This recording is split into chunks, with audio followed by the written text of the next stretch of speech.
Geno Smith traded to the Raiders, and Darnold expected to be in the line of sight for the Seahawks to replace Geno Smith, which would be a tremendous upgrade for JSN.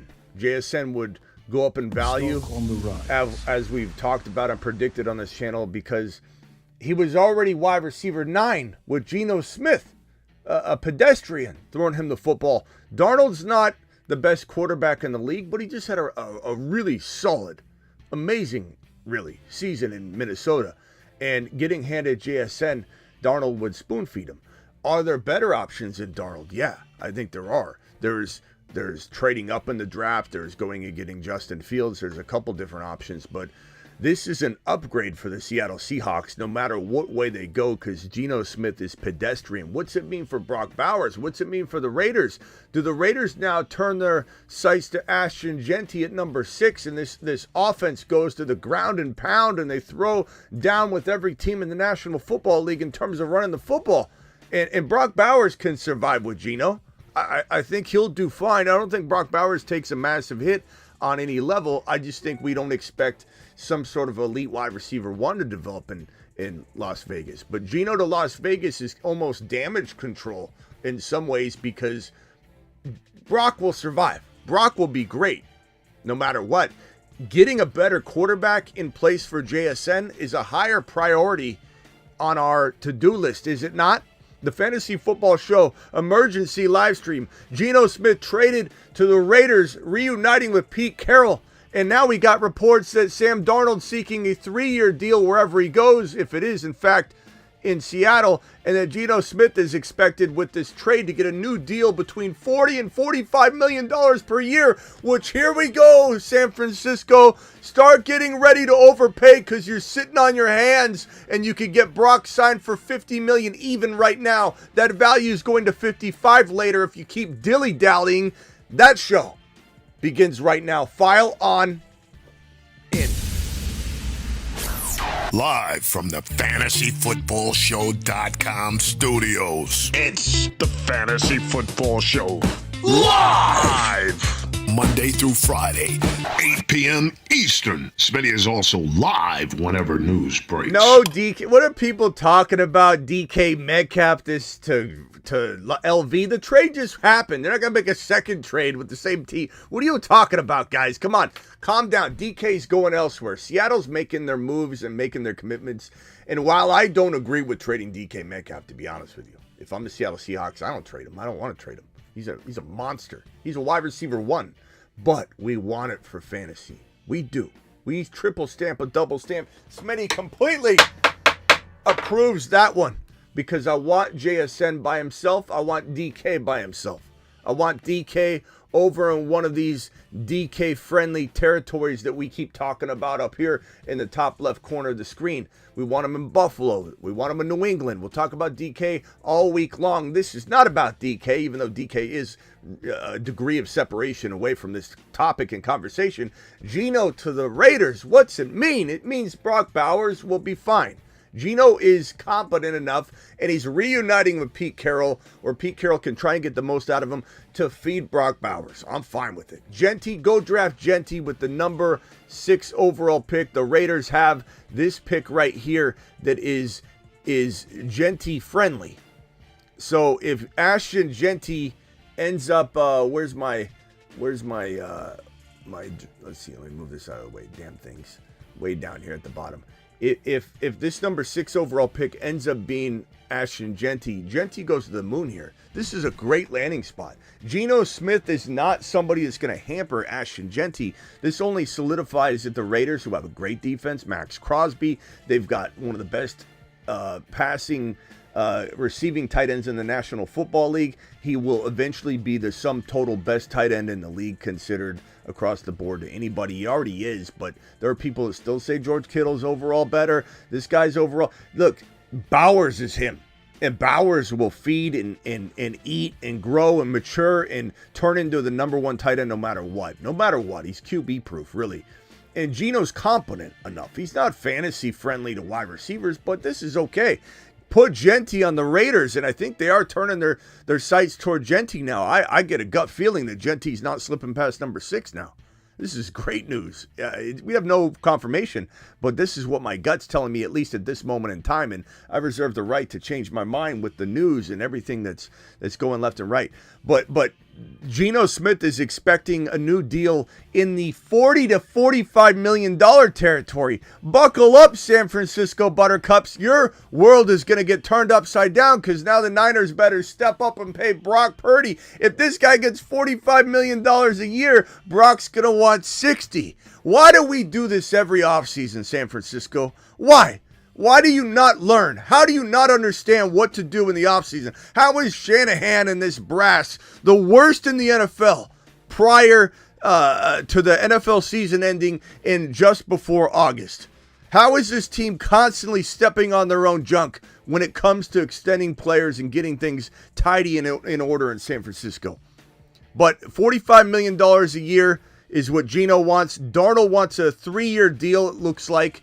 And Minnesota still might give him that. J.J. McCarthy buzz, maybe he gets traded. That news was popping around earlier today. And I don't know how much truth there is to that, but people are speculating. It's smoke season. We're going to report on a lot of rumors that are not, founded in good journalism, because there's a lot of Mickey Mouse content creators out there with, they got good high Twitter numbers. They got good follower counts, and then they think they're a news aggregate, and then everybody believes them, and they say, trust me, source with my bro source. Trust me, bro, I've got a source. So people are spreading smoke everywhere. Some of it's fun, though. Come on in, we'll discuss it, we'll shoot down stuff we don't agree with, we'll accept and triple stamp a double stamp on something that does sound like it's logical and could make sense. But the thing you got to understand is we're interpreting all of the smoke and mirrors going on. There's no clickbait here on this channel. We just digest what comes in. I spit it out if it's bad. I triple stamp the double stamp if it looks good. And we move on. And we keep talking about the new incoming piece of news. Pete Carroll gets his quarterback. Geno Smith is going to feed Brock Bowers. All is good in LV in terms of that. We don't want any good wide receiver going over to this situation like DK. He's not going to go anyway because it'd be a second trade. It's not going to happen. Stop running your mouth about DK to LV, guys. Any of you saying that in the chat right now? No, it's not going to happen. You don't do a second trade later. Oh, this is not your fantasy league where you accidentally forgot to include the backup and then you guys perform a second trade right after. That ain't happening in the NFL, Buttercup. Okay? It's not happening. Sam Darnold, where is he going? Sounds like he's going to Seattle at this moment. But that's up to him. That's up to whether they're going to pay the piper. That's up to the news being correct. Maybe it's not correct. But Sam Darnold does seem like a pretty good fit with JSN. Look what JJ did with Sam Darnold. Look how Sam Darnold performed. I kind of like this idea. Kubiak's going to be really good at balancing out this system. It's going to be a lot of the running game, Charbonnet and Walker, Charbonnet. He'll get the most out of it. It's tough to say, how it's going to look. But at the end of the day, this is a wild trade. Just crazy. Hard to digest, but it's good. It's a safe move from the fantasy football angles, guys. It's fantastic. Geno is not a great quarterback. He's good, but he's not great. He can't hurt any wide receiver in this environment. I don't care about Jacoby Myers. This ain't gonna hurt nobody, and this only cements in at least cements in the likelihood of Genty going to a Raiders spot, a better spot than Chicago, a better spot than San Francisco making some ridiculous move, and they're totally capable of it, of drafting Genty, and then you got Christian McCaffrey sitting in front of them. This is good. We want Genty in a Las Vegas Raider uniform. He would be a top 5 running back. They'll run the ball. They'll run the ball real well. Bowers, I don't know if it affects his ADP. It's a good question. Does it affect his value? I don't think so. Does it affect his ADP, his perceived value? It's a good question.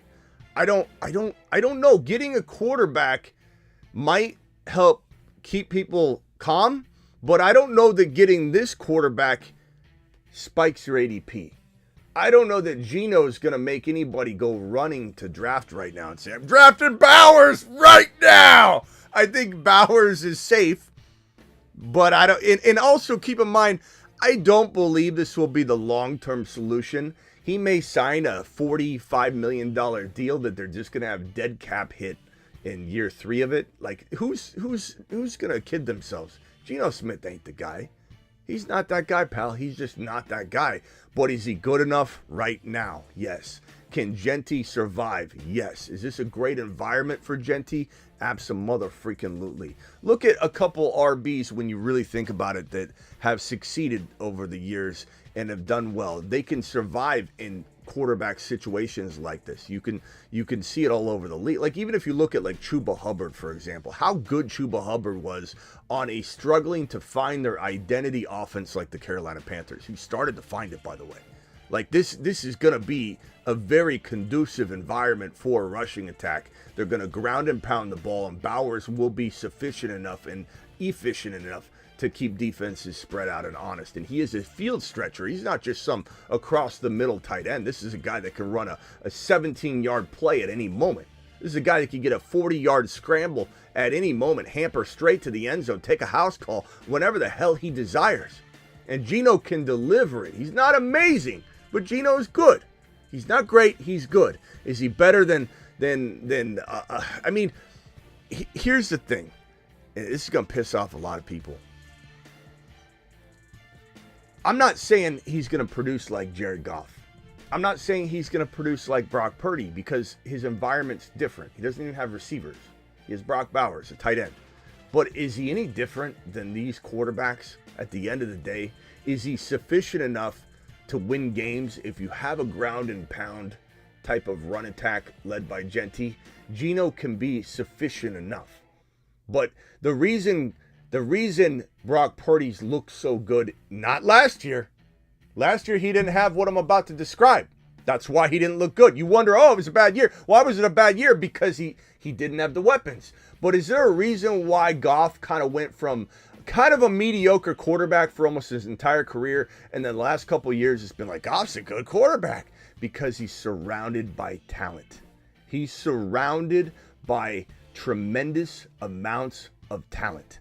And Goff looks way better than he really is. Brock Purdy was surrounded by a number one running back, number one producer. He was elite. He was the best of the best in Christian McCaffrey, the glue of the team. He had George Kittle, arguably the number one, number two tight end any given season that Brock played with him, even last year. He had Deebo Samuel, the yak yardage machine, and he was amazing. And you had Ayuk, who had his 2021 breakout season, was looking... Look, Ayuk is trash last year, but hence why Purdy was bad.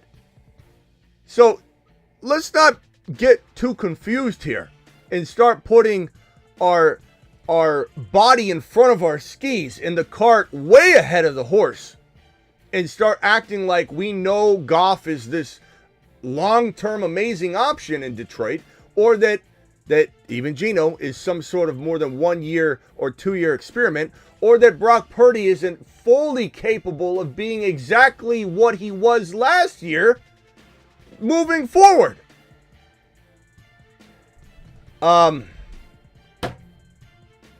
Let's take some phone calls.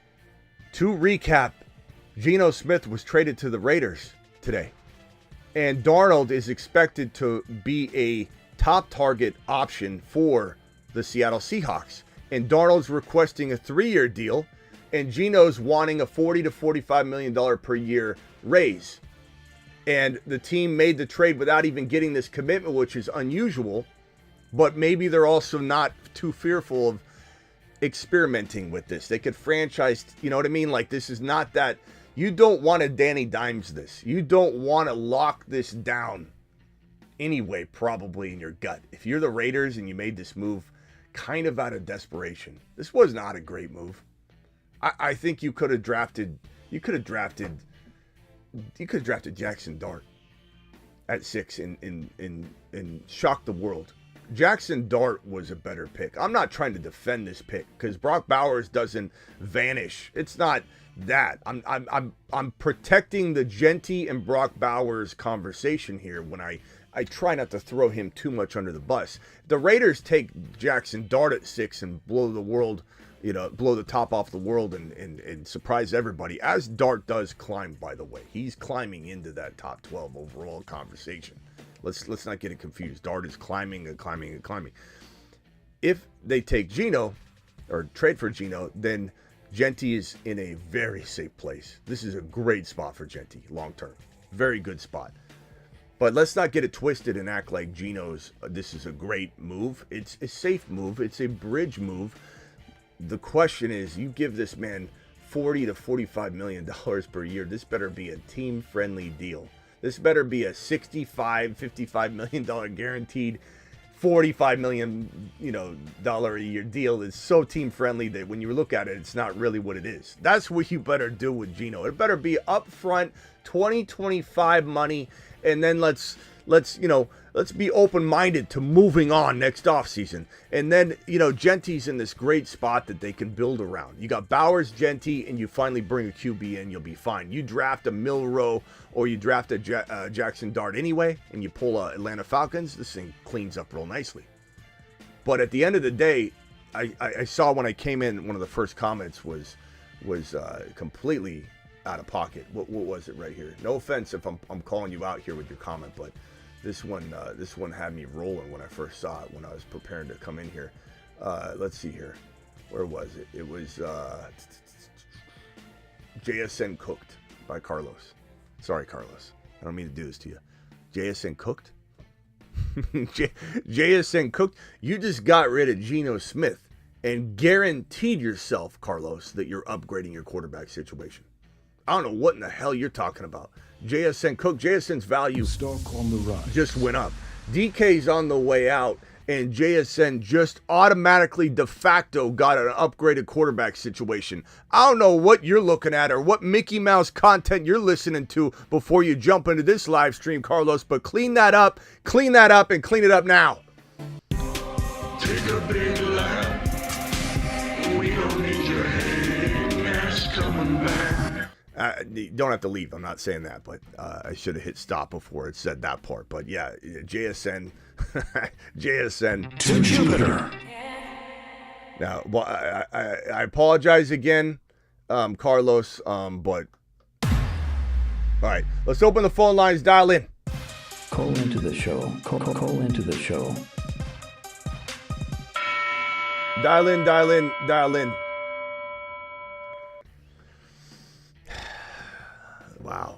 Wow, what a crazy sequence of events that just transpired. Geno traded.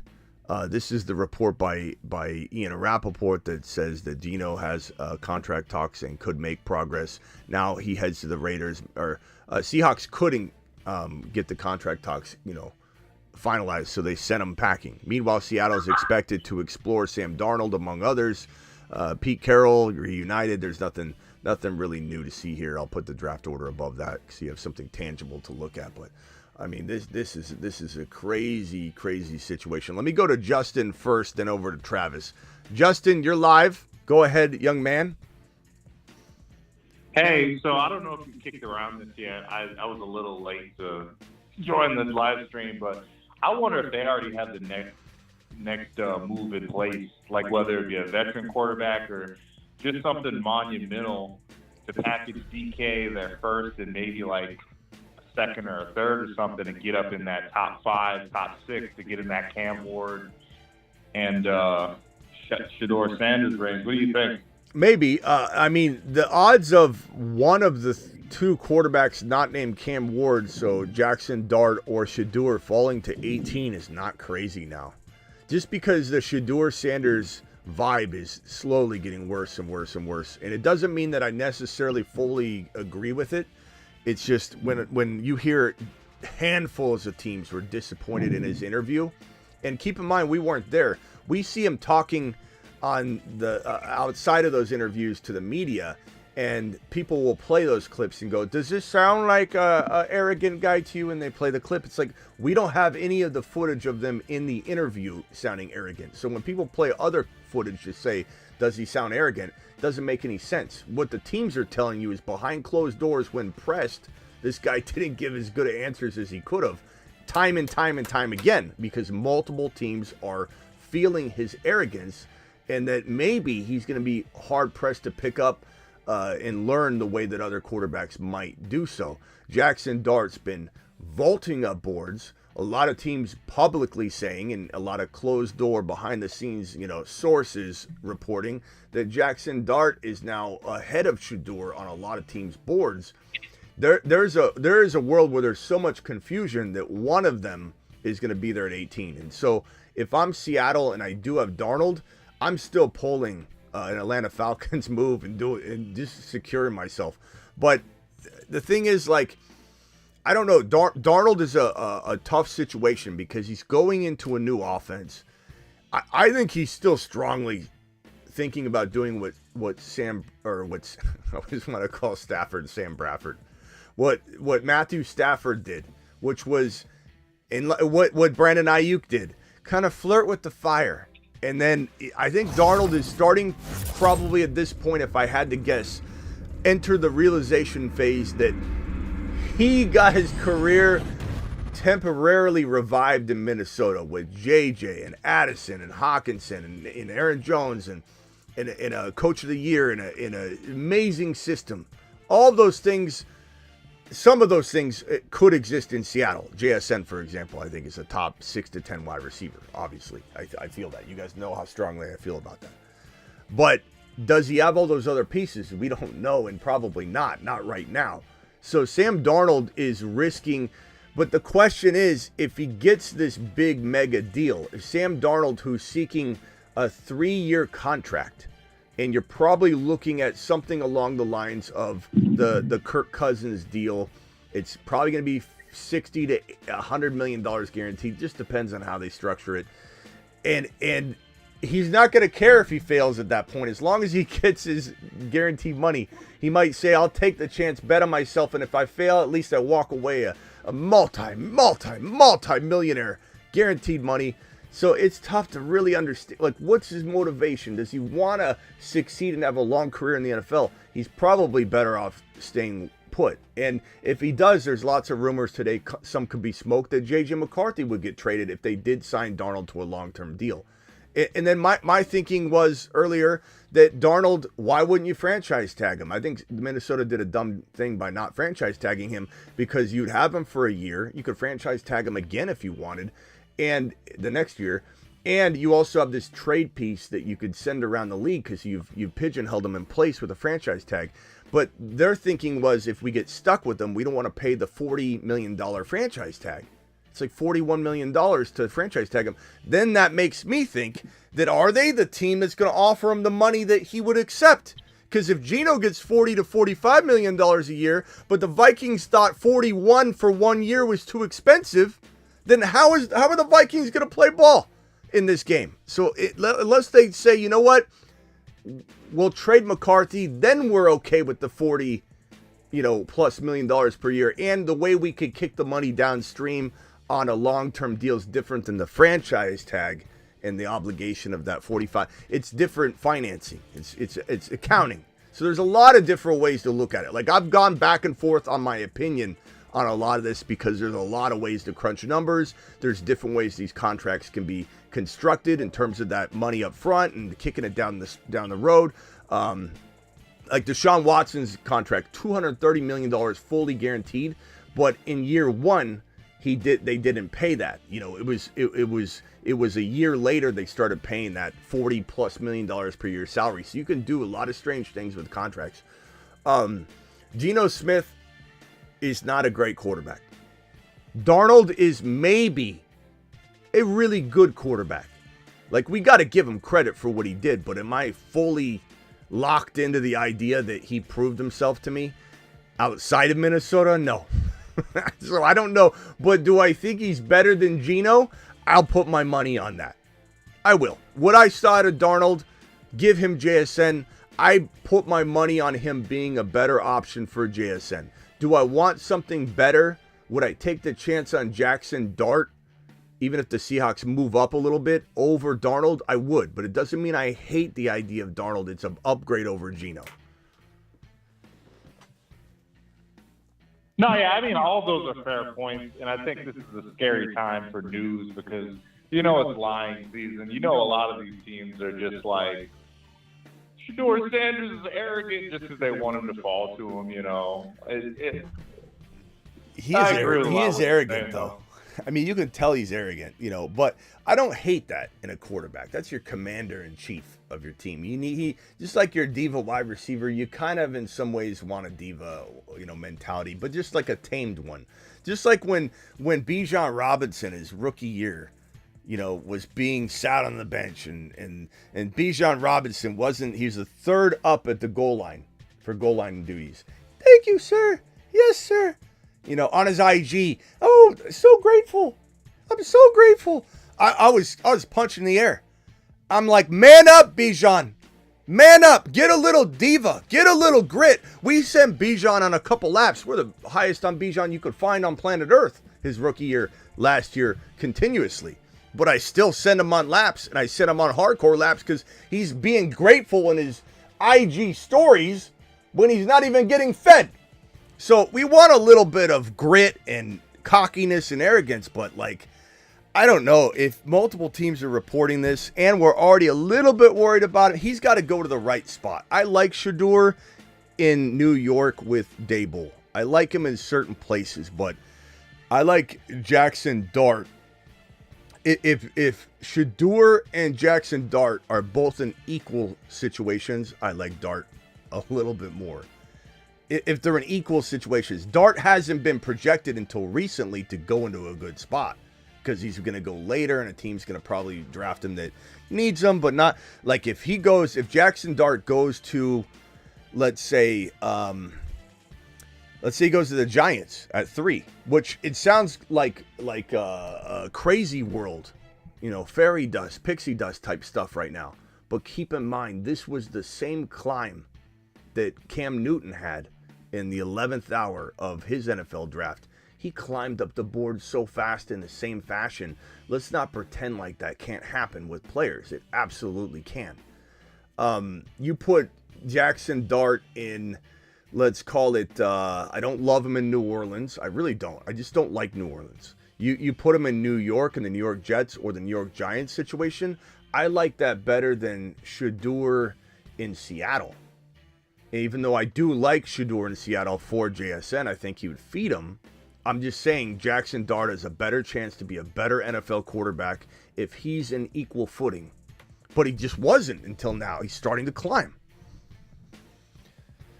All right, hold on one second, Justin. Let me go over to Travis, then over to the Bruce. So mute yourself real quick, Justin. You can jump back in a second. Travis, you're live. Hey, so in relation to this with DK and, pieces moving now with the Seattle, I know last night I brought up, Patriots could do the 38th pick and Joe Milton for DK, something like that. Do you see a world where, would this be a fair trade if the Patriots and the Seahawks did a pick swap, so it would be 4 and 18, and then they send DK as well? Is that too much for them to get up to 4? I don't think it is. So, I guess my other question is, do you think they even want to get up that high? So you're saying that the number 4 overall pick goes to New England. Seattle. No, the 4 pick goes to I'm Seattle. sorry, Seattle. Goes to Seattle. And 18 pick, and then 18 pick and DK goes to New England. And New England gets 18. I mean, you could throw Joe Milton in the deal too. I think, man. Is that too much for the Patriots to give up?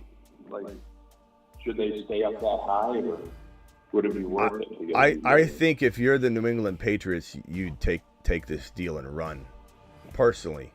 Because that gives the Seahawks. Yeah, I know it's not a first-round pick, but it moves them up quite a bit if there's players they like it. Because I'd rather have DK Metcalf than Ted McMillan. And that doesn't mean that that doesn't mean I hate Ted McMillan. I like Ted McMillan a lot, but McMillan has to prove himself. And McMillan's got a lot of growing to do. DK Metcalf, if anybody's watching right now and disagrees with me, then you just view DK differently than I do. I think DK's been misused, a gross appropriation of DK's talents and capabilities. I think DK Metcalf is a top 12 wide receiver. I just don't think people understand that anymore. I think people are very quick to remember what they've seen. What have you done for me lately? It's not his fault he isn't getting fed. He had Geno Smith, who can't feed multiple players enough. And guess what JSN is? A vacuum. He did it in college. JSN as a freshman played on the same field in the same year as a freshman as Garrett Wilson and Chris Olave, and JSN outperformed both of them.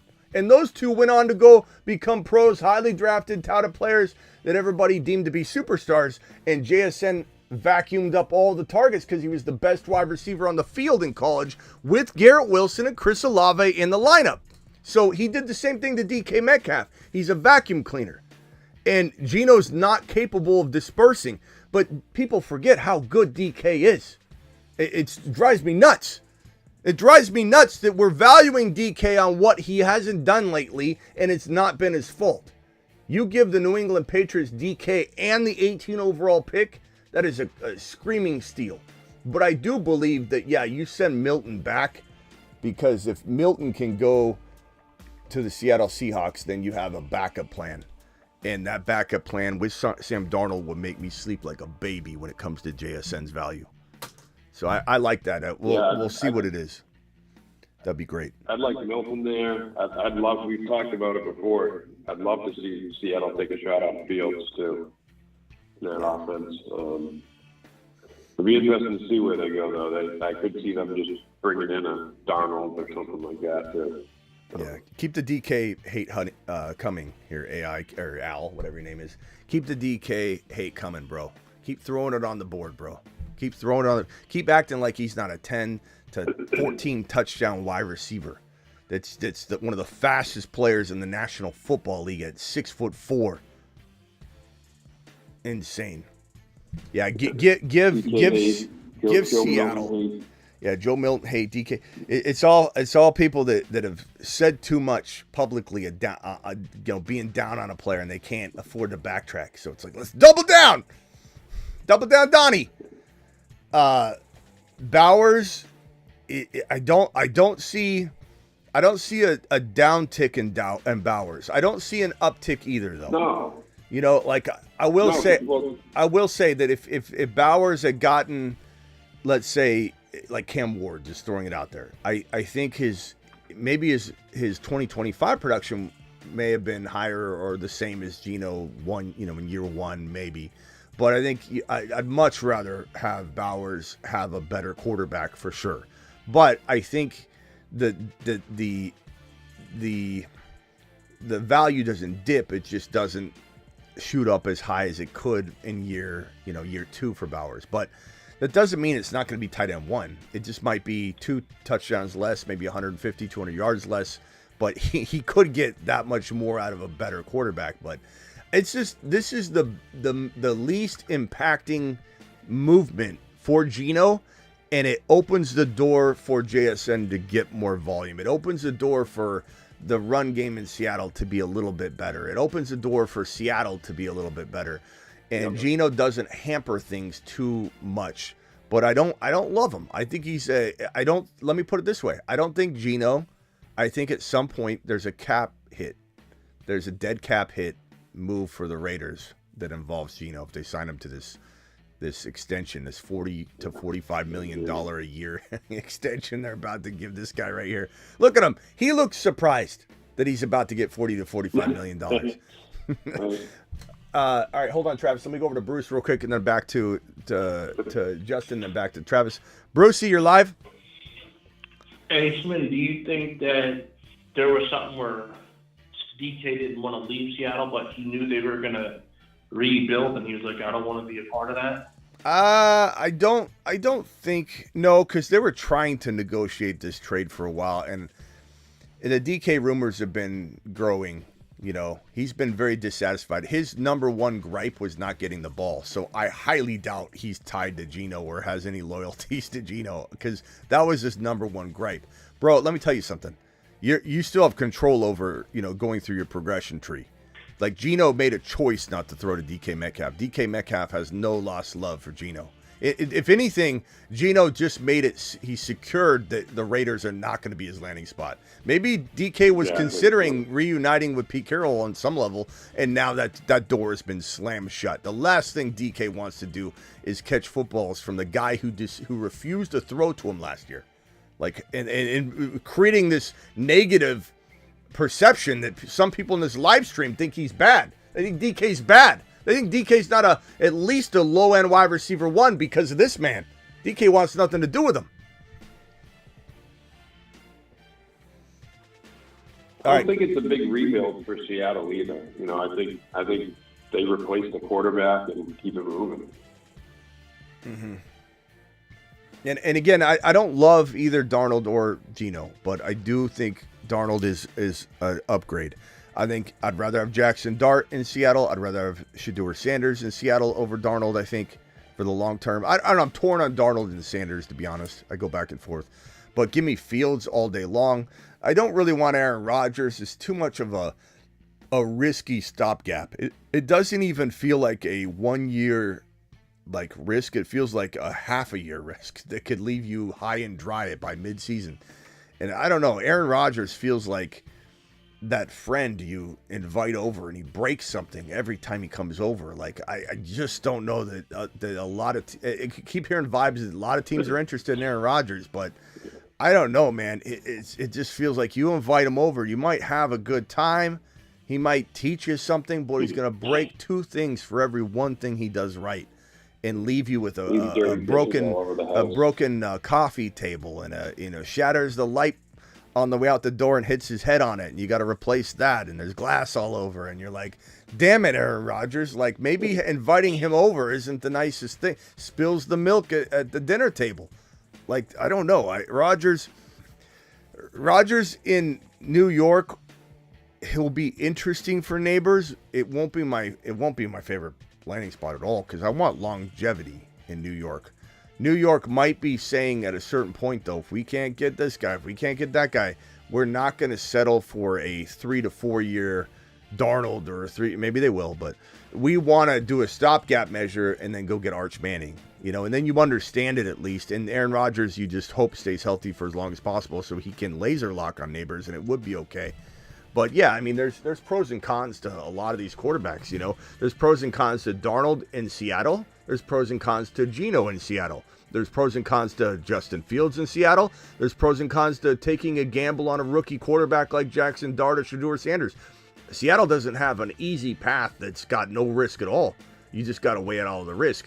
The Raiders tried to minimize their risk because they got royally screwed last year, waiting at 13 overall, thinking they were going to get at least J.J. McCarthy or Penix Jr. or Bo Nix, and all of them were gone by 13. It seems like this is a little bit of a panic Peter move, but at least it's safe in that it gives Bowers no less than what he had, and then it gives you an option for Ashton Genty to go to a very solid, I think, situation where you've got defense, you've got running game, you've got mediocre pass, which means they run a lot. And Bowers is a field stretcher. He's not just some 5-yard route runner. So there should be some honesty in terms of defensive coverage. And Genty should ball in LV. I think it's a good landing spot. Are there better ones? Yeah, but I'm afraid these landmines in between those spots, I don't want to take the risk. I'd rather, like you said, press the button on the pretty good to almost really good LV spot, or take a pass, don't press the button and let it ride and see where he goes. I almost just hit the button and say, give me LV. I think it's one of the better spots. Yeah.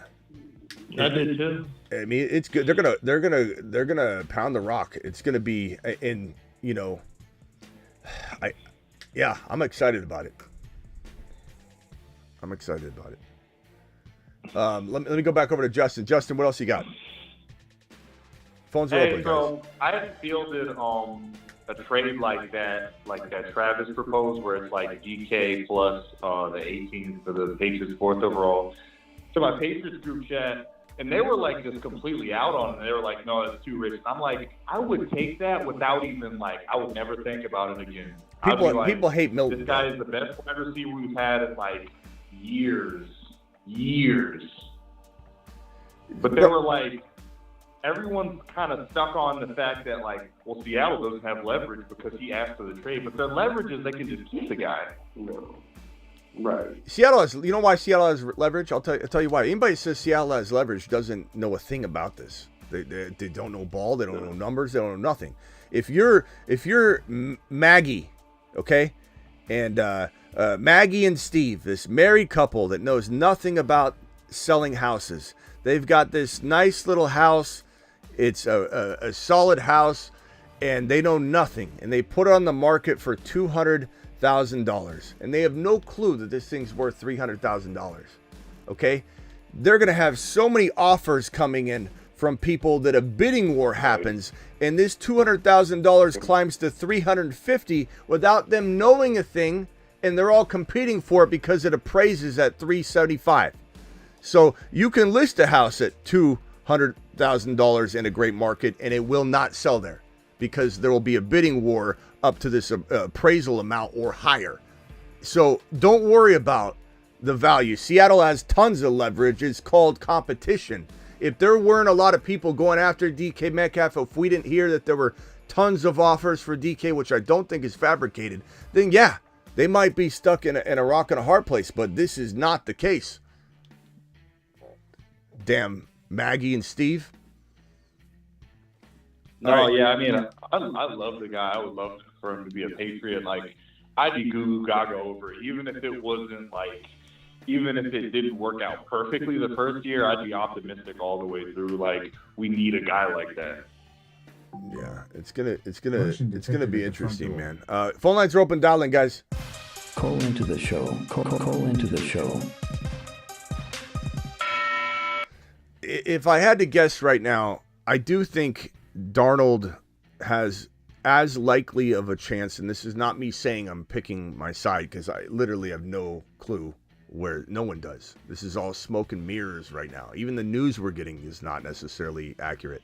But if I had to guess, I'd say there's an equal % chance that Darnold returns to the Vikings that he then goes to the Seahawks. Like, it feels very, very equal. We got 815 caller on the line. What's your name and where are you calling from?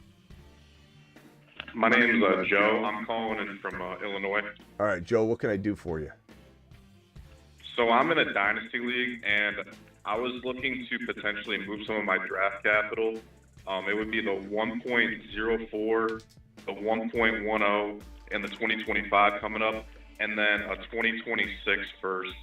And the package that I would be getting in return would be Achane and Garrett Wilson. So 1.4, 1.10, and what else? And a 2026 first. 26 first for Achane and what? And Garrett Wilson. Yeah. Well, let me put this in perspective. You got G Willie. Okay, let me. Okay, so if we were 845 caller, if you can mute real quick, I'll come for you in 1 second, bro. Achane alone is worth way more than the 1.4, in my opinion. You throw him into the rookie draft, and I have this new show series that we do on this channel. If I was to try it and plot, let's try and plot Achane on this board. I would say Achane's probably around, for me, I would say he's 1.2. I would say he's 1.2. So would I want Genty over him? Yeah. But would I want Ted McMillan over him? I think Hampton could get in the mix to where Achane and Hampton are tied. Or if it's Henderson, they're tied. But that's the value I have for Achane. So you look at this trade right here. You're telling me Garrett Wilson isn't worth a future first rounder, or the difference between Achane and that 1.4 added to the 10 and the future first rounder. Give me this Achane Garrett Wilson side all day long, bro. All day long. I smashed. Is there not a concern that the Dolphins could potentially draft someone, or is that not a thing? Yeah, I mean, if Genty fell to him, I think they would take him. But you got to keep in mind, that's a risk you're going to have to be willing to take, and then you also got to think about it from the perspective of Mostert and Achane. Like, Mostert had such an incredible year. There is a world where Achane and Genty could survive. You wouldn't get the fair market value for Achane if you were to try and trade him after that, but you'd have to understand that his value is still enormous, and he's a wide back for Mike McDaniel in that Miami offense. McDaniel created Deebo Samuel's wide back role. He architected it in San Francisco. And Achane plays wide back. People don't really realize that. It's just the inverse of it. It's like, it's, what's the different opposite of wide back? It would be run. what would be the, somebody give me the polar opposite of that. The run wide, whatever, I don't know. So he's just the polar opposite of that, but he's playing that role, and I don't think he gets pulled from that role. I think if anything, you don't want him doing this between the tackle stuff. I'm not saying I want Genty drafted there, but someone's gonna run a lot. It'd be Jalen Wright. It'd be someone's gonna get a lot of work in between the tackles, as they should, as you don't want Achane running 350 times a game or a season. This is a no-brainer. Right. There's risk everywhere. What if you're 20? What if the 26th first rounder is the 1.11? What if you miss on the 1.10? I mean, there's all kinds of what ifs. But Achane right now in a dynasty startup is a first round pick. Garrett Wilson in a dynasty startup is probably right around the bottom of 2, top of 3. That's a great return, bro. I'm smashing that. Yeah, because even with Wilson's quarterback situation, I still think he'll easily produce potentially top 10, top 12 numbers probably. Yeah, I like it. I smash it. All right, bro. Got to go. Appreciate you. All right, appreciate you. Thank you. Let me go over to the 425 caller. Mute yourself real quick. I'm going to go to the 845 caller. What's your name, 845, and where are you calling from? Hey, Smitty. My name is Liam. I'm from New York. Liam, what can I do for you? So with the trade with the Raiders and the Seahawks, you think it makes for a better situation for the Giants to get one of the top 2 quarterbacks? And if so, which quarterback would you like in New York for a better situation? Well, it doesn't improve anything when the Giants draft above the Raiders and the Seahawks, so it doesn't really does it change maybe the risk level of the Raiders in terms of trading up? Like if the Raiders were to trade up. Yeah, I mean, I guess you eliminate maybe a fraction of the risk or whatever, but at the end of the day, it maybe eliminates some of the trading partners for the 1 pick. I would say more so than the Giants getting lucky at 3. But yeah, so maybe the Raiders were actively trying to trade up to that 1 pick, and now Tennessee's going to look at them. I guess it does make sense. I think the Giants, if I had to guess, I think the Giants get the 1 pick. I think the Giants draft Cam Ward. I think we're all celebrating and bro fist bumping on this channel and screaming, neighbors to the moon, neighbors to Jupiter. I do think that if they don't, I'm not concerned, but I'm not happy that he doesn't have Cam Ward. And if he's got Aaron Rodgers or Sam Darnold, I'd rather have him have Darnold, because I think Rodgers is not only an injury risk, but he's a declining risk. He's, just kind of a mess. But it's not the worst situation for Neighbors. Neighbors didn't have anything last year. Rodgers is probably an upgrade from last year's situation, though. So if Neighbors can be wide receiver, what was he, 4? What was he last year? I think he was. I think it was 5. I think I have this here. Who, Neighbors? Yeah, I think I have this here somewhere. Yeah. Where did I put this? I had it. I got a list somewhere of the wide receivers. I don't know where I put it. Wide receiver 6. Yeah. So if you could be 6 under a very, very the worst of the worst situations, like Aaron Rodgers should be able to replicate that in a very worst case scenario. But I do think the Giants. Yeah. But hey, man, like we've been talking about, if the Giants say screw it, we're taking Jackson Dart, which would probably have a lot of people questioning, is this Danny Dimes all over again? Because they reached for Danny Dimes so high, and everyone's like, what in the hell? What are you doing? Because they could have traded down.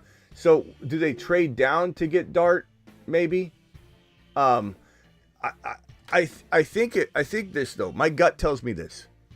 Similar to how the Chicago Bears crumbled into taking Caleb Williams instead of JD5. They just crumbled into it. Like Ryan Poles, you can see it all over his face when he's on the phone with Caleb, and he's like, "You ready?" And he's like, "Who's this?" He's like, you could see Poles going, "Do I back out? Do I break up now?" You know, kind of like George Costanza could never break up with his fiance. He had to marry. He did. And you're watching. You're going, George, just break up with her. George couldn't do it. He just had to stay. He didn't. He's trying to figure out ways and then she died licking those stamps or the envelopes or something. And he was like, he was freed.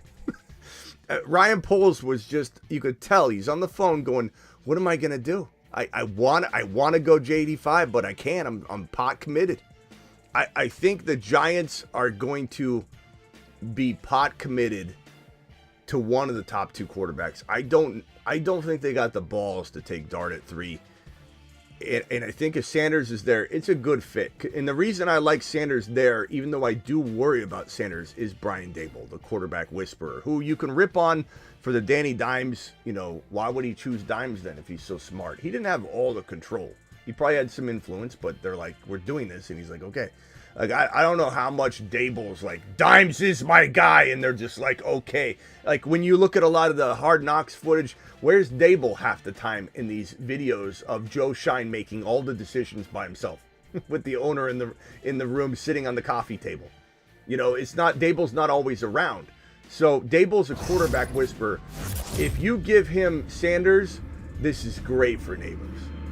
If you give him Ward, it's even better for Neighbors. And I don't know at this juncture that the Cleveland Browns, given the debacle that is Deshaun Watson, are wanting to take a risk on Sanders given all the negative vibes. That's and I reserve the right to change my mind. With the way the wind's blowing right now, the temperature I'm taking, BBQ dropping 50 gifted memberships in the live chat. BBQ, thank you. That's my current temperature of the Sanders market value, is that right now he feels like at highest third. So circling back to Smitty, what happens in the Giants situation? Is it Aaron Rodgers? Is it Darnold? My prediction is it's Ward or Sanders, and we're almost guaranteed to have at least that, and I'm fine with it. I'd be very happy with that situation. I have Neighbors on my Dynasty team too, so that'd be great for me. And Dable can fix him. Reebok Joe is gifted a member. Reebok Joe in the building. Reebok, where you been, bro? I haven't seen your messages in a while. Glad to have you here. All right, hang tight. Justin, Liam, you can mute yourself and I'll come back around if you want, or you can hang up, whatever you want. Let me go to 425. You're live, 425. What's your name and where are you calling from? Hey, how's it going? My name is Travis, reigning champion of a fantasy football league and Seattle Seahawks fan from Washington State. Okay, are you from Seattle? Yes, sir. All right, Travis from Seattle, who won his championship, his fantasy football championship. Congrats on that, my guy. Yes, sir. And first of all, I got 2 quick questions for you. Okay. One, what do you think the likelihood is of the Seahawks going for a veteran like Darnold, Winston, and/or Rodgers, as opposed to trading up and/or trying to go for a rookie? Or do you think they even try to stay in house with Sam Howell? Well, no, they don't. Sam Howell, no. The rumor is, like I've got on my screen, I'm not sure if you heard it, you can rewatch the beginning too to get Darnold. So they are very likely, according to the news, to be targeting Darnold according to this, and giving Darnold a 3-year deal if he is, if they settle on the money. And so the equation there is giving Darnold a 3-year deal versus keeping Geno a 3-year deal. It kind of equates almost to like a loss. You're just it's even value. You just gain a 3rd-round pick essentially out of it. I think that's if you view Geno and Darnold the same. Do you? I don't see there's much of a difference, honestly. I mean, Darnold's pretty good. He's got history. Just like Geno, they both have their flubs and their issues. But they've also had their good points. Yeah. They're mediocre quarterbacks. Yeah, I don't know how I feel about Darnold, to be honest, outside of Minnesota. I'd be lying to you if I said, I have this absolute, value that I hold true, and it doesn't, blow like the wind, and change. I think I think Darnold, but I will say I think Darnold is I don't want to say massive upgrade, but a significant upgrade over Geno. I think Geno's trash. That's what I've been trying to say to my league mates. Well, I know, but you just said you think it's close. You think it's close, and as a Seahawks fan, I'm trying to reassure you that from my... I prefer to have Darnold than Geno, honestly. I had Darnold last year, on my fantasy team right. as my backup. He was great fantasy-wise, of course, but that's different than real ball. From my just to give you some solace here from my quote-unquote expert opinion, I think Darnold is a solid upgrade. So as a Seahawks fan, I'm telling you, I think you would rather have this than not move. I know you're saying you think it's close. Cool. I'm thinking that too. So one last question for you, sir, so I don't hold you up in the process. With my league last year, 12-team, 0.75 PPR, 5-player keeper league. Starting this year, I have Jaden Daniels, I have Justin Jefferson, I have Malik Neighbors, I have Brock Bowers, and I have Derrick Henry, as well as the 101, which I intend to use for Austin Genty. How do you think I'm going to start next year feeling? Pretty good. I think you're going to crush your grandma and your Aunt Edna and your Uncle Steve, who's in a coma. Like I said, 12-team league, right? Steve's in a coma.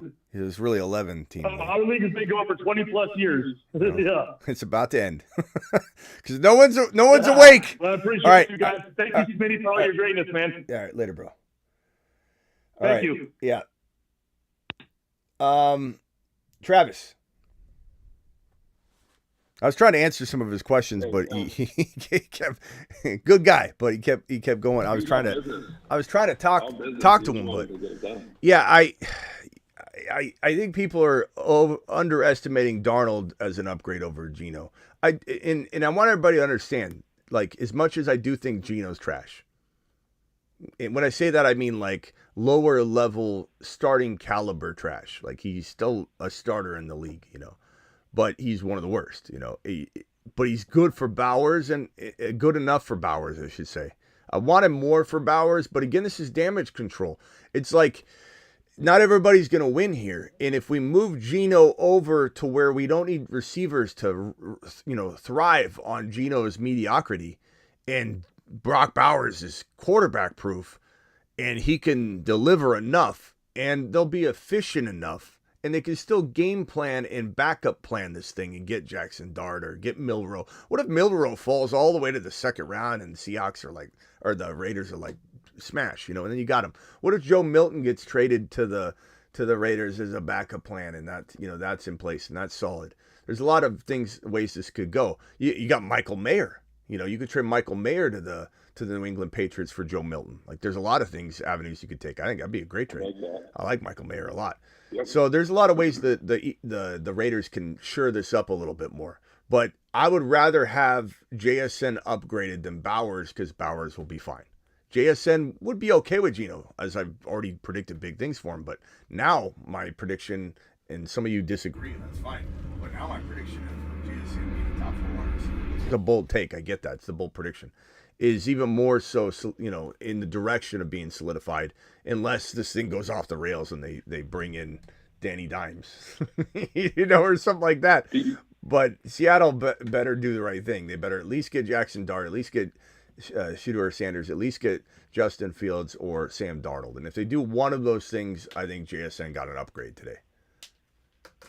Do you think if they get Darnold, it's going to be similar to what you said with Geno, where there's backloaded dead cap stuff at the end? Because there's a chance with Darnold that, I agree he's an upgrade, and if he plays at his peak, he's definitely better than Geno. But like you said, he was only with Kevin O'Connell for 1 year, and what does he become when he leaves there? It could be a disaster. BBQ. Do you think the contract, if they sign him to a 3-year contract, it ends up being something they can get out of? BBQ, thank you for the additional 50 gifted memberships, by the way.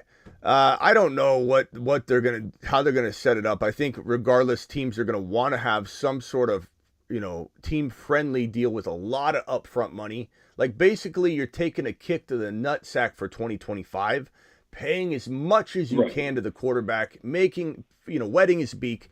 And then you're saying, once the details come out, like they announced $100-something million deal, and everyone's like, whoa, oh my God, you can't give the, and then they go, but it could be voided after, this could be very team friendly. And I think that Darnold, that'd be smart to make it team friendly, just give him a bunch of money up front. But, AK, I agree with you saying Geno's a pretty major upgrade over the trash that's been in LV. That's another solid point here, is that LV may have not even solved their problem. So again, it goes back to my putting my finger on the button and saying, do I take Geno over taking the risk that the Raiders punt quarterback and it gets even worse? I give him Geno, get him out of Seattle. Let's upgrade JSN's quarterback and then move on. So I agree with that. I think Geno, you just got to be smart. If you're the Raiders, you got to be kind of like the Atlanta Falcons. Make a lot of people make fun of you by getting a backup plan in place as well. Let me go over to this new caller. Oh, he just hung up. 925. You had your time to shine and you just deuced out. Thank you, BBQ, for dropping all of the gifted memberships. I have this up, by the way, too, that I've set up. The highest super chatter in 2025 so far is BBQ with the $200, I believe. That sounds about right. BBQ, if I'm wrong on that, let me know. The all-time is Ron Davey, who dropped 1,000 on a live stream. The highest gifted membership in 2025 is BBQ, hitting that $399, 400 threshold, who's just dropped 100 gifted memberships on this stream alone. So we're gonna have the thank you board available, and we're gonna start giving an emoji to the highest super chatter of the year, which means BBQ, unless somebody knocks him off the totem pole. BBQ is gonna get his own emoji tonight on the night stream. So whoever has the current highest super chat of the year is gonna have their own emoji on the channel. So appreciate you dropping that. Geno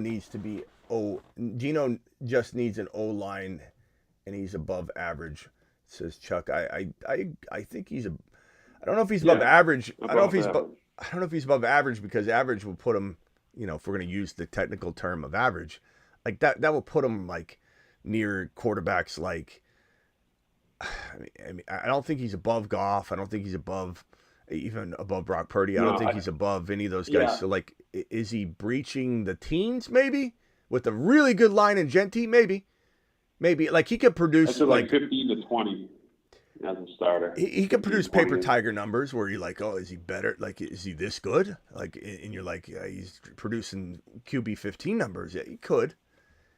He could. If Gentee's popping off and Bowers is making him look like a superstar. Geno's okay. Again, when I call him trash, I just mean trash of the starters. Like, you're not winning Super Bowls with Gino Smith. You're not winning playoff games with Gino Smith.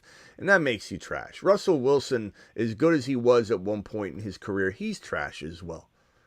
Russell Wilson's not a good quarterback. I'm afraid that Russell Wilson goes to one of these situations and we're like, oh my God. Like, what are you doing?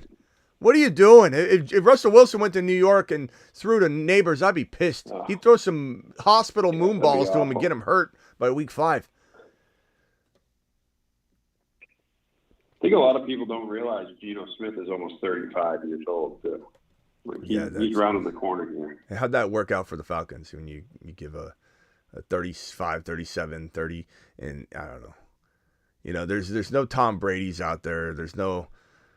It's just 35 years old and above. It's time to walk away from big money. You don't send big money in the direction of a 35-year-old, a 35-plus-year-old. It's just not the way to go. Let me go around here. Justin, you got any final thoughts? Yeah, if you're drafting, and I definitely would like to get on another one of those like high stakes, small. Well, like me, you, and another person drafts or whatever. Well, drop a, like I said, you drop a super chat anytime. I'll do half the amount of your super chat in a draft with you anytime you do it on the stream, because it goes so fast we can smash through it. So if you want to do that tonight, hit me up. All right, later, pal. Appreciate you, buddy. See you tonight. Later, bro. Underdog is where we would do that. Underdog promo code Smitty. Link is in the description. I'll drop the link in the live chat right now. So if you want to draft with us tonight on Underdog, hit this link and do it live. And sign up, and you'll be good to go. The gifted memberships just keep rolling in from BBQ. Thanks again, BBQ. Appreciate you.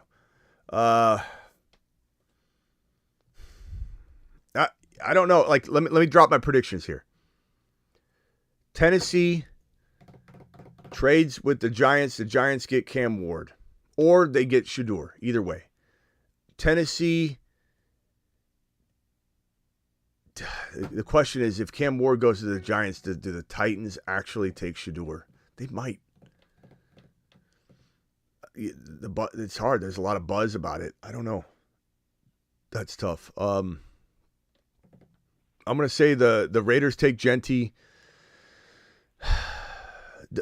Has there been any buzz about the Jets wanting Dart? I don't think I've seen anything on it. I haven't heard anything, but I think the Jets could end up with Dart or Shador if one of them is there.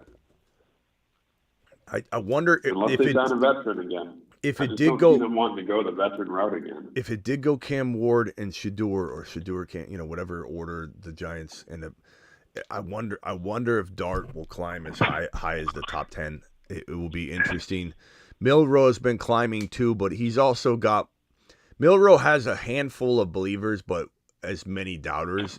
The Jackson Dart buzz has, almost a unanimous fashion of increasing, at least. You either love him a lot more or you like him a little more than you did. I mean, regardless, his trajectory is going up. Shador is going down because a handful of teams have reported that he was arrogant and cocky in the interviews and all that. And again, people might say that doesn't matter. It does, though. It does. If teams view a guy as somebody that's going to be a problem from the jump, then they don't know that they want to go in that direction with this pick, especially when they already have questions about he's a little raw. He doesn't really do a couple things the way we want him to. And, even Cam Ward was ripping on him. I know they're ripping on each other back and forth, but I don't know if you guys felt this way, but when I heard Cam Ward say, the reason you're so accurate here is because all you do is dump off and all your short passes, and Shador's yeah, but so are you. And I'm just thinking Ward's confident, man, and Ward sounds like a leader, and Ward projects that way, whereas I kind of feel like Shador is kind of propped up by not only his dad and the system that he was in that was built perfectly for him by his dad, but he also, if you go watch any Shador Sanders highlight reels or go to YouTube and watch highlights of Shador, you'll see nothing but Travis Hunter highlights. And if you watch a Shador Sanders highlight video, you will walk away from that video thinking and talking about Travis Hunter and not Shador. And that concerns me a little bit. It doesn't concern me in New York because guess what you're handing him? Travis Hunter on steroids, Malik Neighbors. Guess what you're handing him? His dad on steroids, Brian Dable. So I do feel like what you saw in his college performance will carry over to the pros and get cultivated properly under Dable's command. But you throw Shador in Tennessee and he's going to bust. You throw him in Cleveland, I'm not sure. You throw him in LV, which is no longer an option. I don't know. I think he could be okay there. You throw Shador in New York, he could be okay there. I think he could survive there. I do think he could. I don't know if he'd be as good as he would in New York. He might take more time, might not be as electric as rookie year, but this is certainly a decent place for him in New York. So there's good places for Shador and there's bad places for Shador. Where Cam Ward plays into this is, I think no matter where he goes, he's going to be good. He's not going to bust. But he, like Shador, he goes to Tennessee, he's going to struggle. Goes to Cleveland, I kind of like it for Cam Ward. He goes to New York, I love it for Cam Ward. He goes to the Raiders, which is an impossibility at this point. It would be great. He goes Brock Bowers and Cam Ward, and man, you can draft Scadaboo or somebody in the second round or, Judkins, whatever. New York and Cam Ward, perfect marriage. Shador in New Orleans, don't like it at all. I feel like that would be it feel like Chris Olave. Chris Olave, I know a lot of it's head right now, but it's been a frustrating relationship between fantasy owners and Chris Olave even before the concussions became the biggest threat to his fantasy career. It's been like, what are they doing? Can they just feed him a little more? What do they do? Get him a quarter? I just feel like New Orleans would fail him. And that's just me. Miami, I would love to see Shador or somebody replace Tua, or I just don't. I think Tua's one hit away, not to mention he doesn't do well in big game. There's just a lot of things not to like. Indy with Shane Steichen, who's botched AR5, I admit. And same with Dable botching, Danny Dimes, and not that Danny Dimes was going to be good, but just even wanting to be a part of that made me question Dable a little bit. We all probably feel that way.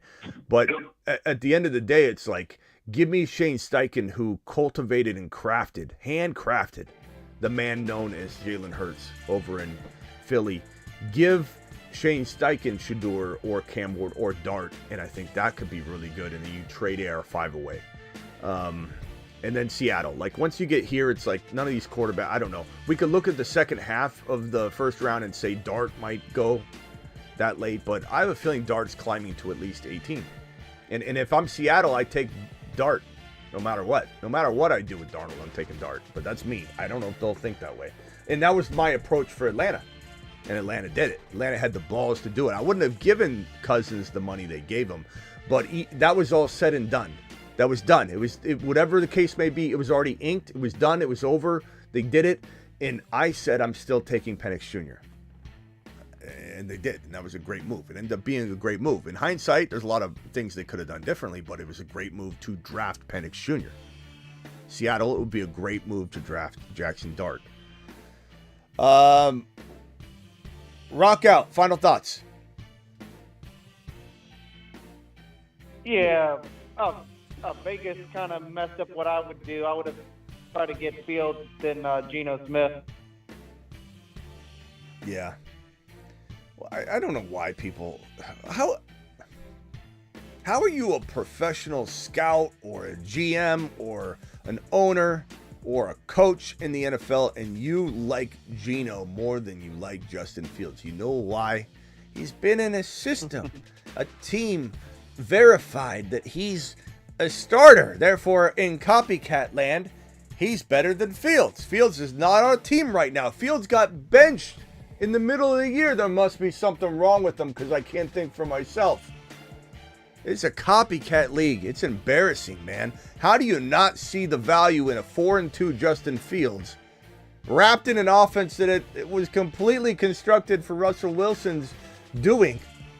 And he's playing this role. He barely fits into the shoes of the small man known as Russell Wilson, this 6'3" monster in Justin Fields, wearing Russell Wilson's size 8 shoes, trying to navigate the Pittsburgh Steelers offense, going 4-2.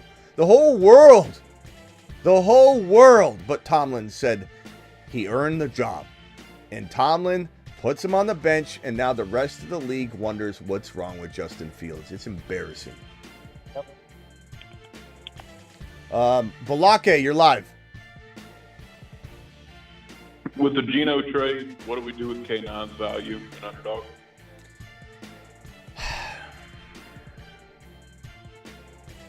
I mean, I think that everyone's value in Seattle goes up because everything's going to be an upgrade that's available to Seattle over Geno Smith. Unless somehow, which is a very small likelihood, they don't get Fields, they don't get Darnold, they don't get Sanders, they don't get Dart. Like if Dart goes ahead and like all three of the rookie quarterbacks get drafted and they were putting it all on the line at 18, they sat there like the Raiders did last year, then I mean, I guess we'd be like, holy shit. Get on the phone and get Joe Milton. I'd still solve it. I'd get Joe Milton. I'd trade for AR5. I'd figure it out. But I think everybody improves. The thing about K. Walker and Charbonnet is it doesn't really matter the quarterback situation as much as what are they thinking in terms of what are they thinking in terms of the rushing attack in general? Is K9 going to get his shot? I would imagine he would, but there's a chance they try and trade him. If they try and trade him, that will be a bad sign that they want to start him, so we'll kind of know that. I think on underdog, hopefully he falls a little bit so that you can almost do what you're doing with ETN and Bigsby, where ETN's fallen to Bigsby's value. So you just grab them both, and they're both like handcuffs. They're handcuffed to each other, but they're both at handcuff value. Like, you're not paying running back 2 or 3 value for ETN. You're getting him at handcuff territory right next to Bigsby. It's the safest running back 2 you can find for a zero or a hero RB draft approach. Walker's going a little higher than that. What's Walker's ADP right now the last time you drafted Balake? He's 5th round. I think if he goes in like 6-7, I love it. And then I cuff him to Charbonnet. Right now, as much as I love Kenneth Walker, you know, it's kind of, and I love him. I want everyone to know that if he gets traded somewhere, I'm going to be his biggest supporter. I'm a little bit more intrigued by just drafting Charbonnet because he's a handcuff that goes so late, and in a 5th round territory, you're talking about still some very good players. If he fell to 6, I could do the cuff thing. But if I drafted Walker, I'm 100% drafting Charbonnet. You bet. You come out of a draft with just Walker, your mother's ashamed of you. What'd you say? Did you come out with just Walker? Balake, what'd you say? He's quiet.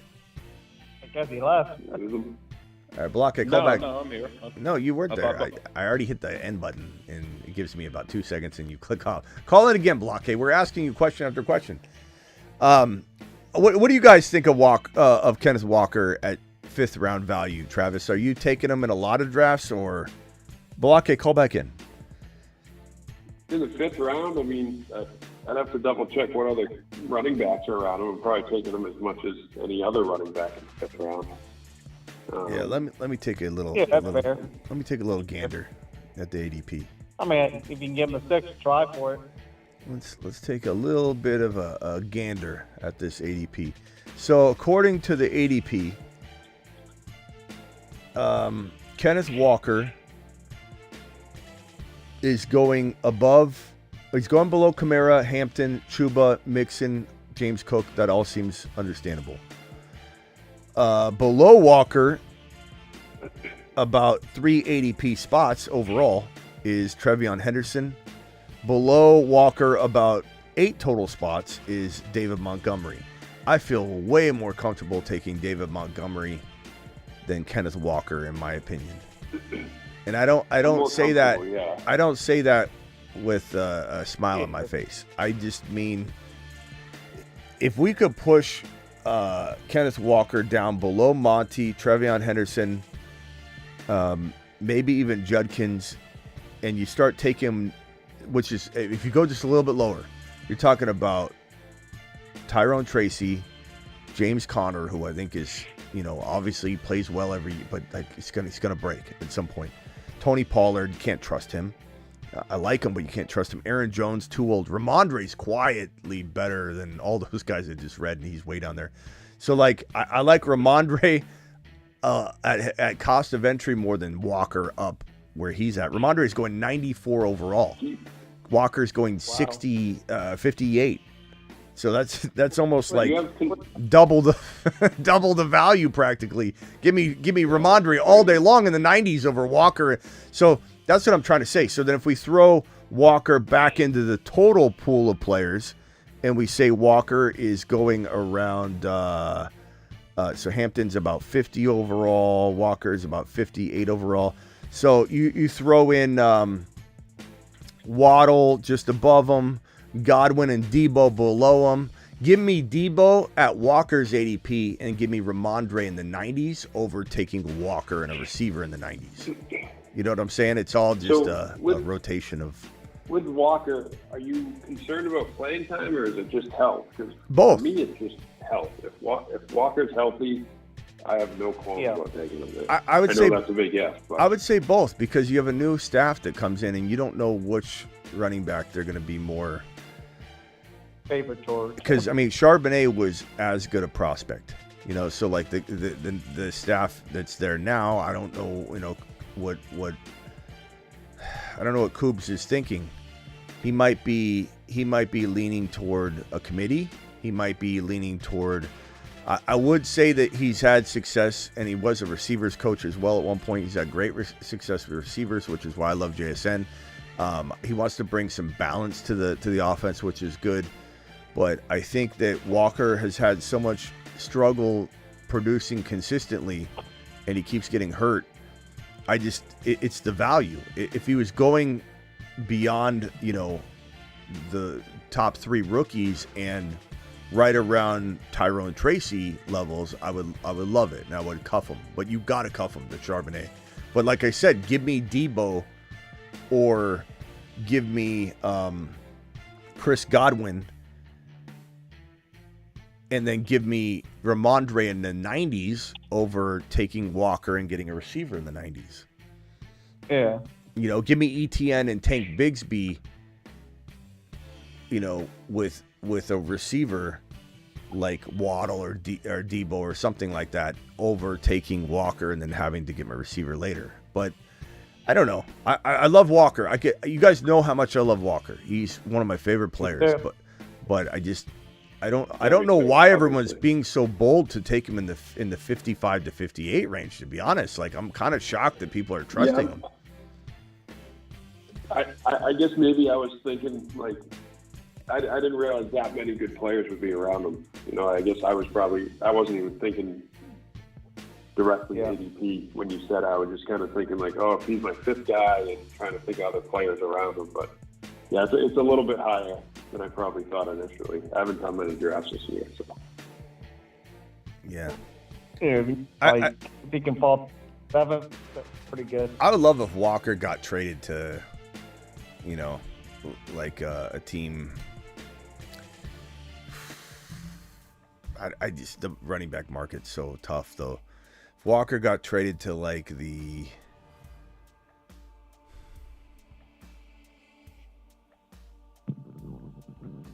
trying to think of like a spot like the Commanders, or if he got traded to Dallas, or if he got traded to the Cleveland Browns, or like those are probably the top spots for me. Raiders, if they didn't take Genti, those would be good spots. I just don't know. I don't know if there's a market for the running back, and I don't think he's shown enough ability to stay healthy to get like that extension and for teams to feel comfortable. Because if you trade for him, you want to extend him, and like our team's going to want to sign him to a long-term deal. I don't know. That's my worry. Is he's now 4 years into his career we're going into or whatever, and he always gets hurt. God, that's where I shy away. Why didn't Pete Carroll? Why didn't Pete Carroll include Walker in this deal somehow and get Geno and Walker over? Because Pete Carroll loves Walker. I don't know. It's a good question. It's a good question, but there's just no guarantee. If Walker falls in value, I'm back in. And I'm not saying I won't take him in some best ball drafts. Best ball, $3 draft, $5 draft. I'm just saying my share percentage is going to be pretty low. Go ahead, Justin, with the final question. I mean, the main thing I just look at with the Kenneth Walker thing is I look at David Montgomery, and I'm like, David Montgomery's going to score way more touchdowns than that guy, even if Kenneth Walker doesn't get hurt, I mean, if Walker could score as good as anybody in the league, so if Walker was to stay healthy all year, I think he could outscore Monty for sure. But because remember, Walker had 6 TDs in the first, 4 games of this, or 4 or 5 weeks of the season, 2 years ago, and this is the year I said draft him, and then after 4 weeks I said trade him. Pissed off a lot of people who, they're like, why are you changing your mind? Like as if I don't adjust and adapt. I just felt like he was surviving off touchdowns and the volume wasn't there, and it ended up being the case. He ended up being a very good trade if you traded him high. But, I mean, he can easily score with anybody. He's got one of the best noses for the end zone in the league, Walker. Walker's a touchdown machine.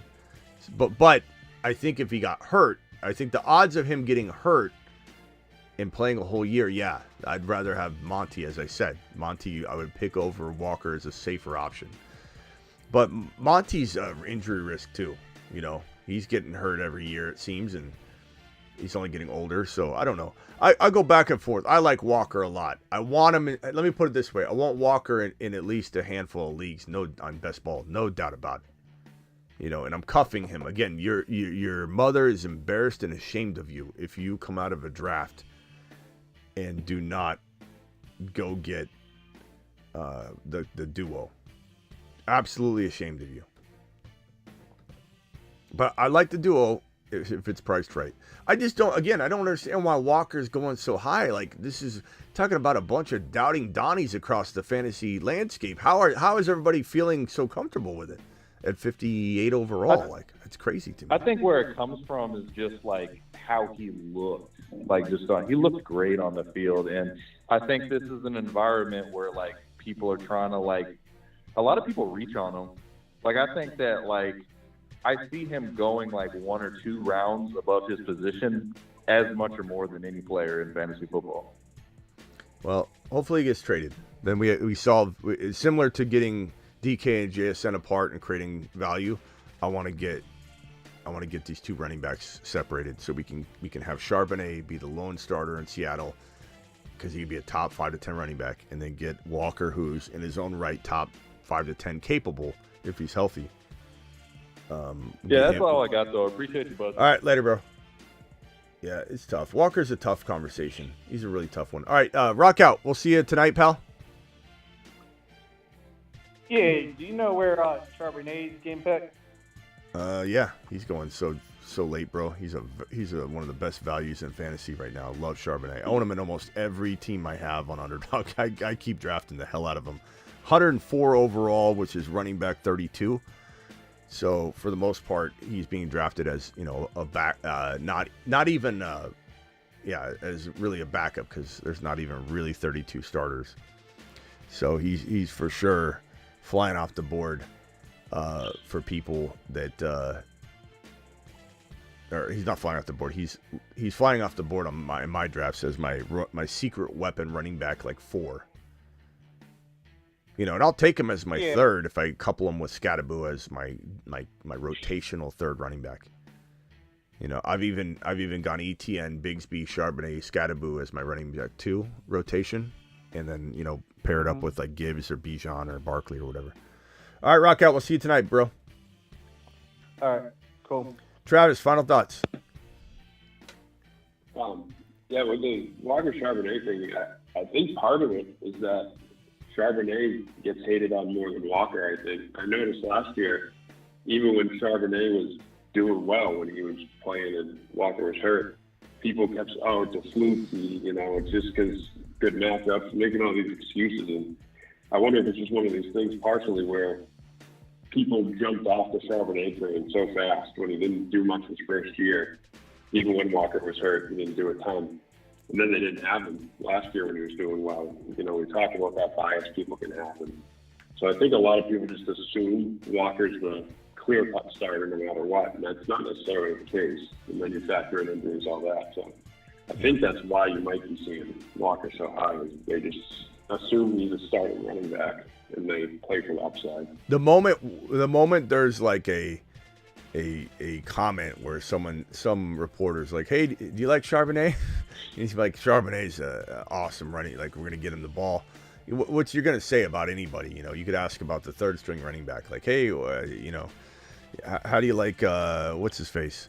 And you'd be like, oh no. So the moment like Charbonnet gets some sort of like public, you know, attaboy, we could see enough of a drop, and people are so fickle to it, and then it would pick up so quickly that I could see Walker plummeting, and then I'd be all in.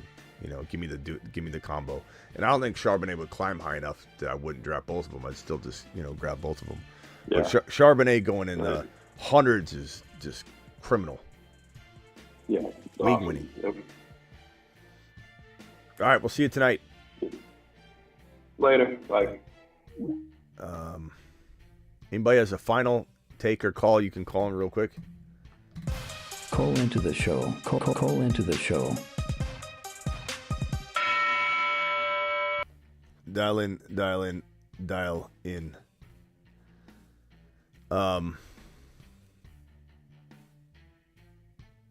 Yeah, this is crazy. It's a crazy move. It's, you know, I love all of these deals. Obviously, they'll get executed later, but I love all these deals. I love all this talk early. I love the fact that, you know, we're hearing where some of these things are gonna level out and play out as, and I just feel like I feel like this is the best move right now to get Geno out of JSN's world, and I kind of hope Darnold goes to Seattle, but I'm almost kind of hoping he doesn't, because I think Seattle can do better. I think Darnold, he is who he is in Minnesota. I don't know what he is outside, but I do know he's better than Geno. So give me Darnold over Geno all day for JSN. Let's get DK out of Seattle so that JSN can survive on Darnold's targets and get laser locked by Darnold. Let's get DK into New England, or better yet, Buffalo, but one of those two landing spots would be amazing. New England is, according to the earlier show that I did in the report, New England's getting talked about as the team that a lot of people think. Everyone knows that DK's going to New England. That's the report. The Pittsburgh Steelers picked up the phone, but we don't want DK in Pittsburgh. It's the last place we want him. Pittsburgh doesn't even have a quarterback, though. So there's no way DK's choosing Pittsburgh. DK holds all the cards. And for people that say DK has no leverage, they don't know what they're talking about.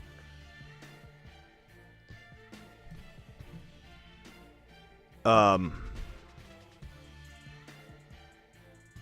line's open. Final call. Call into the show. Call into the show.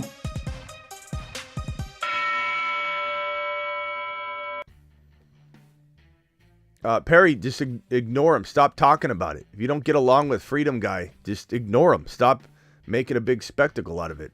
Like you said, you keep telling all of us about what you're doing with, how you're going to ignore him and what you're doing. Just ignore him. Move on. If you guys don't get along, not everybody gets along, but everybody, if you don't get along in the chat, then just ignore each other. But like announcing your every move with Freedom Guy doesn't need to be announced either. More to come. I venture to say we're going live tonight on some breaking news, if I had to guess, because the way that everything's going down and how much buzz and chatter there is, and some of it's made up, some of it's smoke, some of it's mirrors, and not everybody's going to report this stuff honestly because they're looking for clicks and views, and they think that they're going to, get some sort of kudos from everybody by pretending they have a source. They don't have a source. You either have proven that you have sources that you can't name, like Schefter and Rappaport, and you let it lie. You say, okay, you've proven it. Time and time again. You may miss from time to time. We make fun of Schefter and Rappaport sometimes when they inject their opinion. Like, stay focused on what you do, which is reporting the news. Let us talking heads digest it. And we make fun of them sometimes, but they have proven time and time again they do 100% have sources. Like, that's no doubt. But these Mickey Mouse team pages that act like they've got sources, they got nothing. You either have a source you can name, or you're talking to a rat in the cleaning. Your father's dating the cleaning lady, and the cleaning lady overheard something maybe in your wildest dreams, maybe one time in your life. That's it. You don't have no source. You're guessing. You're doing a guess game. It's wild to me. We got Gumpy with the final call. Gump, you're on break. Go ahead with your wild take of the day. Well, it is kind of wild, all right? I do admit it. We were heading to Little America to get ice cream cones for me and the dog. But I do have something I want to share. The Don, which is a friend of mine from grade school, grammar school, way back in the day. He says, per the Don, okay. Yeah, the Don, Mr. Genius, smartest kid in the class. Okay, so we got a source here. Mathematician. He thinks that Harold Landry's going to the Bears. That's what Don thinks.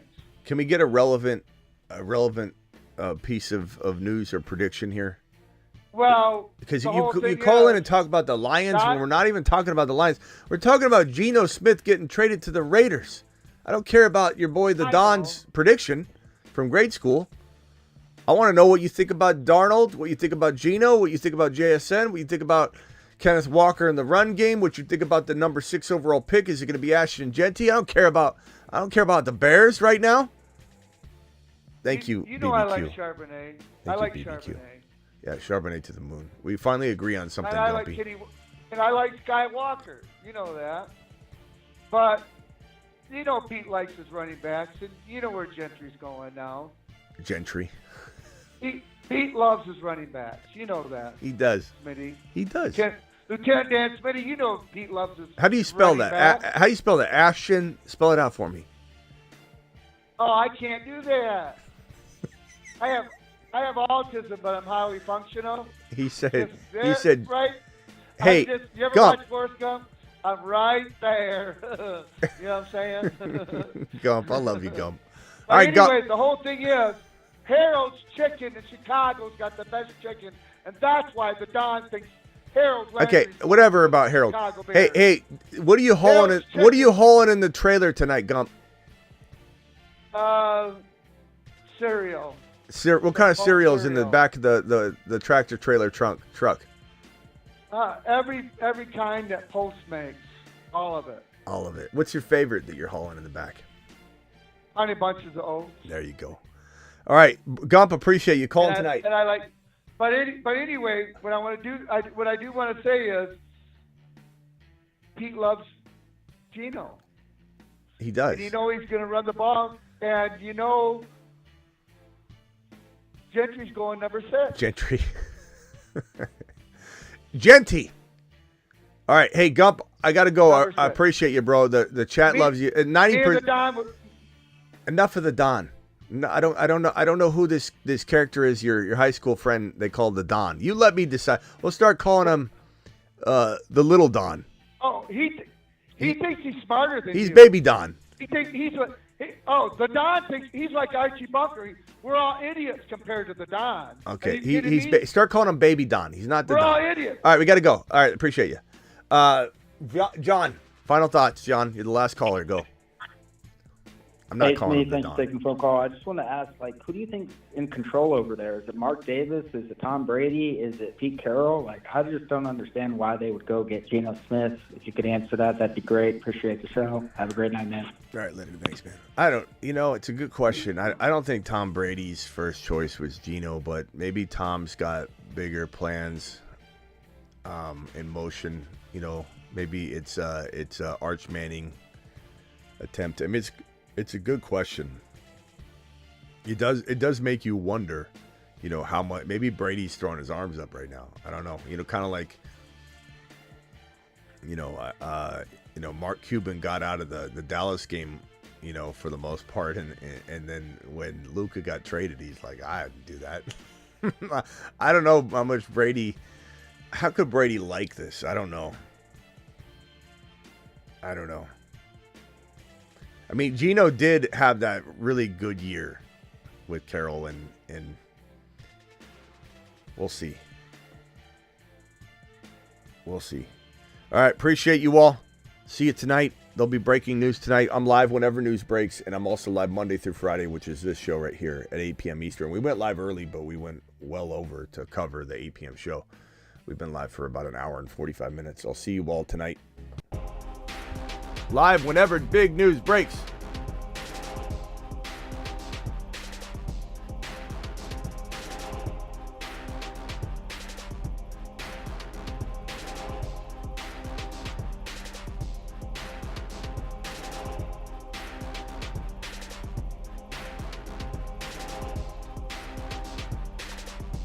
Thank you, BBQ, for dropping the super chats, you monster. Toner. Oh, God. How did I miss this? Toner, are you still here? Toner. Would Toner please report to the front desk? Move 2025 1.4 and 1.10. Oh, he called in on this one. Yeah, this is the one he called in. Hey, bro, appreciate your super chat. I knew there's a reason I didn't answer this again because I knew this is the one you had called about. Yeah, bro, smash that H-Chan and Garrett Wilson side. Toner, appreciate you dropping the super chat, my man. Toner, you still there, though? He is there. Toner to the moon. Toner, thank you for the super chat. Thank you, BBQ, for the super chat and the 100 gifted memberships. Toner and BBQ to the moon. Let him cook.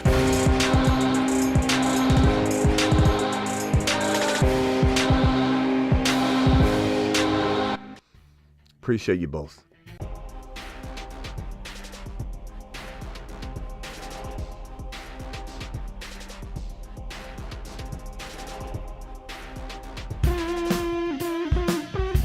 He's a 5.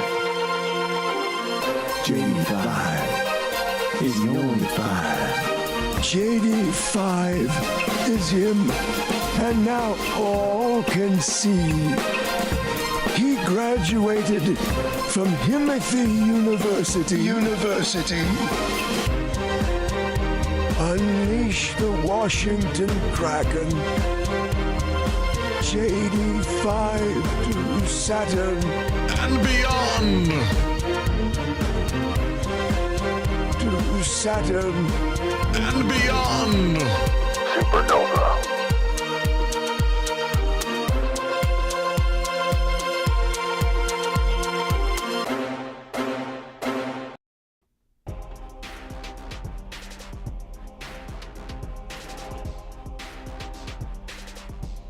Hit that like button.